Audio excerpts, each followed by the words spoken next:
Friends, welcome to the new episode of my channel. আমি Prince. এখন যে সিনেমাটা নিয়ে কথা বলবো সেটা এই মুহূর্তের অন্যতম চর্চিত সিনেমা, যেটার নাম হচ্ছে হনুমান। এই সিনেমাটা সাউথে যে রিলিজ করেছে সেখানে মহেশ বাবুর গুন্টুর কারামের সামনে রীতিমতো চাপে রয়েছে। তার কারণ ওটা যেহেতু বড় স্টার রয়েছে, বড় সুপারস্টার রয়েছে, এই সিনেমাটাকে অনেকটাই চাপে ফেলার চেষ্টা করছে। শো কম পেয়েছে, কিন্তু তার সত্ত্বেও এই সিনেমাটা বিজনেস খুব ভালো হচ্ছে। এমনকি হিন্দি বেল্টেও কিন্তু অনেক লোক কিন্তু সিনেমাটা দেখতে যাচ্ছে।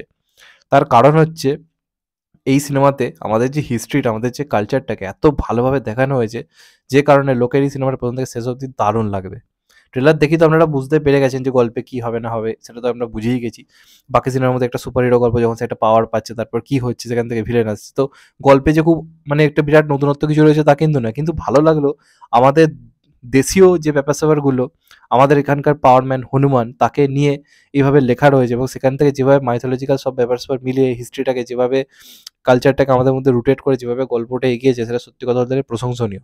এবং আপনি যখন এই কাজটা দেখবেন, আমার দেখে মনে হবে এই সিনেমাটা বাজেট প্রায় 150-200 কোটি, এমন লেভেলের ভিএফএক্স এর কাজ রয়েছে, এমন কিছু মানে ভিজুয়ালি এমন সিন রয়েছে যে সিনগুলো আমরা গায়ে কাঁটা দেবে। এবং ক্লাইম্যাক্সে মানে যখন হনুমান চ্যান্ট বাজছে এবং একটা সিন হচ্ছে, সেই যে গায়ে কাঁটা দেওয়া শুরু হয়েছে, আপনার সিনটা এখনো চোখের সামনে ভাসবে, সেটাকে এমনভাবে ক্রিয়েট করা হয়েছে। তো প্রশান্ত যিনি এটা ডাইরেক্টর, মানে এটা প্রশান্ত নীল না, এটা প্রশান্ত ভার্মা। তো প্রশান্ত নাম যাদেরই হচ্ছে তারা ডাইরেকশনে ভাই জিনিয়াস কাজ করছে।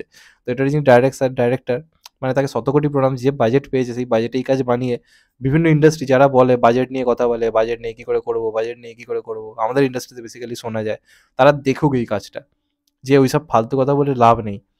বাজেটটা কোনো ফ্যাক্টর নয়, কাজ করার ইচ্ছেটাই আসল। এই বাজেটে এরকম ধরনের কাজ যে বানিয়েছে, এটাকে হ্যাটস অফ। 500 সাড়ে 500 কোটিতে 600 কোটির ভিএফএক্স এনে এটা ওটা করে আদিপুরুষ একটা জাস্ট লজ্জা করে দিয়ে চলে গেল। এই বলিউডের বড় বড় পরিচালকরা সব এত বড় বড় কথা বলে, এরা দেখুন কোনো কথা বলেনি, কাজটা কিন্তু করে দেখিয়েছে। এবং আদিপুরুষের ভিএফএক্স এটা কাছে মনে হবে বাচ্চা, কারণ এখানে যে লেভেলের ভিএফএক্স কি রিয়েল লাগছে কিছু কিছু সিন। আপনি যখন বাজেটটা পরে শুনবেন, আপনি এই সিনেমাটাকে আরো বড় করে হ্যাটস অফ করবেন, যে এই বাজেটে কি করে জিনিসটা করলো, সেই জিনিসটা কিন্তু রয়েছে। প্লাস সিনেমার মধ্যে বিজিএম, কিছু কিছু অ্যাকশন সিকোয়েন্স দারুণ রয়েছে, সেগুলোকে যেভাবে ভিজুয়ালি ট্রিট করা হচ্ছে, মাস আপিল যেভাবে রাখা হচ্ছে গল্পটার মধ্যে, প্লাস যেভাবে ডিটেলসে গল্পটা এগিয়েছে, যেভাবে আমাদের হিস্ট্রিটাকে রেখে গল্পটাকে ভাবা হয়েছে, যেমনটা কার্তিকেয়া 2 এর ক্ষেত্রেও ছিল, তেমনভাবে এই জিনিসটাও কিন্তু সুন্দরভাবে ক্রিয়েট করা হয়েছে। আপনি আমাদের হিস্ট্রিতে যখন শুনবেন, আপনারা জানতে পারবেন, আপনাদের গায়ে কাঁটা দেবে। আপনি সিনেমাটা দেখার সময় এটুকু বলতে পারি, সিনেমার বেশিরভাগ টাইমটা আপনার গুজবাম্পস হবে। আপনি যখন এই সিনেমাটা দেখবেন, এমন এমন কিছু মোমেন্টস রয়েছে, সেটা ইন্টারভেলের টাইম হোক, সেটা সিনেমার ক্লাইম্যাক্স হোক, বিভিন্ন জায়গাতে হোক, সেই জিনিসটা রয়েছে। এবং রাজামৌলিকে বিশেষভাবে হোমাজ দেওয়া হয়েছে এই সিনেমাতে। আপনি যখন দেখবেন, আপনার বিশেষ করে বাহুবলী, RRR এই সিনেমাগুলোর কথা মনে পড়বে। এস এ রাজামৌলি যেভাবে শ্যুট করে, যেভাবে তার আইডিয়া, সেই জিনিসগুলোকে যেভাবে হোমাজ দেওয়া হয়েছে, সেটা খুব ভালো। তো আমি থাম্বনেইলে বলেছি, এস এ রাজামৌলি এটা দেখে হাসবে না কাঁদবে। হাসবে এটা ভেবে যে আমি এত টাকা খরচ করে যা বানাই, এত কম বাজেটে এরা এটা বানিয়েছে, এটা ভেবে হয়তো সে হাসবে। আর কাঁদবে এটা ভেবে যে আমি কেন এত টাকা ভাই খরচ করি, এরা আমার থেকে কম টাকা খরচ করে এত ভালো কাজ কি করে বানিয়ে দিল ভাই। তো এই ধরনের জিনিসপত্রগুলো মাথায় ঢুকে। তো রাজামৌলি দেখে হাসবে না কাঁদবে ভাই বলা মুশকিল। রাজামৌলি খুব প্রাউড ফিল করবে, খুবই প্রাউড ফিল করবে যে এত কম বাজেটের মধ্যে এরকম একটা জিনিসকে বানানো, এবং তাকে যেভাবে এখানে হোমাজ দেওয়া হয়েছে বিভিন্ন এতে, সেটা খুবই প্রশংসনীয়। সেই জিনিসটা কিন্তু রয়েছে। দেখে আপনার বারবার মনে হবে, কিছু কিছু জায়গায় মনে হবে না আপনি রাজামৌলির সিনেমা দেখছেন, অথচ রাজামৌলি যে বাজেটে কাজ করে তার থেকে অনেক অনেক কম বাজেটে কাজ। তো প্রশান্ত ভার্মাকে যদি প্রপারলি বাজেট দেওয়া হয়, আমরা কিন্তু পরবর্তীকালে আরেকটা কিন্তু রাজামৌলি পেতে পারি। কারণ তার মধ্যে সেই ভাবনা চিন্তা, সেই ভিজুয়ালি জিনিসপত্র তার মধ্যে রয়েছে, সেই জিনিসটা তার মধ্যে রয়েছে, সেই এটা কিন্তু বুঝতে পারছি আমি। তো তাকে আমার মনে হয় প্রপারলি কাজে লাগানো উচিত।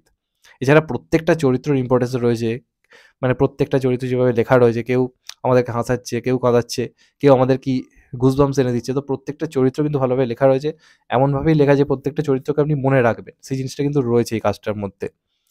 সিনেমাটার নেগেটিভ দিক যদি আমায় কিছু বলতে পারো, তাহলে আমি যেটা ফার্স্ট অফ অল বলবো, যে ফার্স্ট হাফের কিছু একটা পোর্শন কিছু কোনো কোনো জায়গায় একটু স্লো হয়ে যায়।